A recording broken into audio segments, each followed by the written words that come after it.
Hello everyone, কথা ধারাবাহিকের আজকের পর্বে দেখবেন মা আনন্দীর পুজো সম্পন্ন করার পরে জুনি বলে আমার খুব ভয় করছে, প্রান্তিকের জন্যই তো এইসব হচ্ছে। কথা বলে মা আনন্দী পরীক্ষা নিচ্ছেন, সব ঠিক হয়ে যাবে।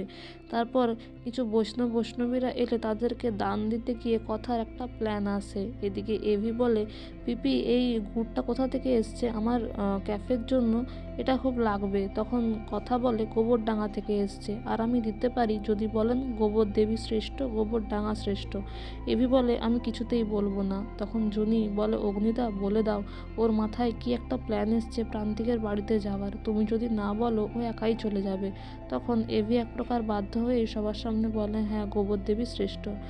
এরপর কথা বলে আমরা বৈষ্ণবী সেজে প্রান্তিকের বাড়িতে যাব, ওখানে সার্চ করে বন্দুকটা পেয়ে গেলেই প্রত্যয়িতা গ্রেপ্তার করে নেবে প্রান্তিককে। কিন্তু প্রিয়া অর্ণা বলে আমরা যাব না। ছোটকা বলে তোরা না গেলে আমি বাবাকে বলে দেব এ কদিনে যা কিছু হয়েছে।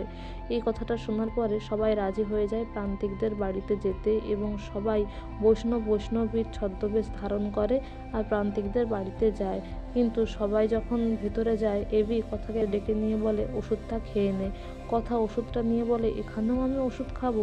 এভি বলে বাড়াবাড়ি করিস না, ওষুধটা খেয়ে নে। আর জোর করে এক প্রকার কথাকে ওষুধটা খাইয়ে দেয়। তখন কথা মনে মনে বলে ওষুধের কথা মনে করিয়ে দেওয়াটা মানবিকতার খাতিরে হতেই পারে, কিন্তু ওষুধ জোর করে খাইয়ে দেওয়াটা তো মানবিকতার খাতিরে নয় পাচক মশাই। তারপর সবাই ভেতরে যায়। সিকিউরিটি আটকানোর চেষ্টা করলেও এভি কথায় মাতিয়ে রাখে সিকিউরিটিকে আর সবাই ভেতরে প্রবেশ করে। কিন্তু প্রান্তিক সবাইকে অপমান করে তাড়িয়ে দেওয়ার চেষ্টা করে। কিন্তু যাই হোক, কথা বলে যে এখানে একজন মা থাকতেন, প্রতি বছর আমরা আসতাম, উনিই দান দিতেন, মা কোথায়। এই বলে মা ডাকতে ডাকতে ভেতরে সবাইকে যাওয়ার সুযোগ করে দেয়। তখন এই মায়ের কথা শুনে প্রান্তিক বলে যে আয়াটা গিয়েও আমাদেরকে জ্বালাচ্ছে, যেটা শুনে এভির খুব কষ্ট হয়, তার খুব রাগ হয়। তারপরে যদিও তারা ভেতরে প্রবেশ করে সার্চ করতে থাকে যে বন্দুকটা কোথায় রাখা আছে, আর কথা বাকি মেয়েরা প্রান্তিককে সিকিউরিটিকে আটকে রাখে। আগামী পর্বে আপনারা দেখবেন যে প্রান্তিক চিনতে পেরে যায় যে তার মধ্যে প্রত্যয় সরকার আছে, মানে এখানে সব গুহবাড়িটি সবাই আছে।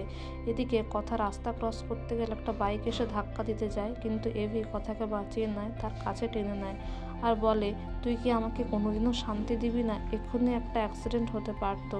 তখন কথা বলে আপনি আমার জন্য এতটা উতলা কেন হচ্ছেন পাচক মশাই। তখন এভি বলে তুই কি শুনতে চাস বল।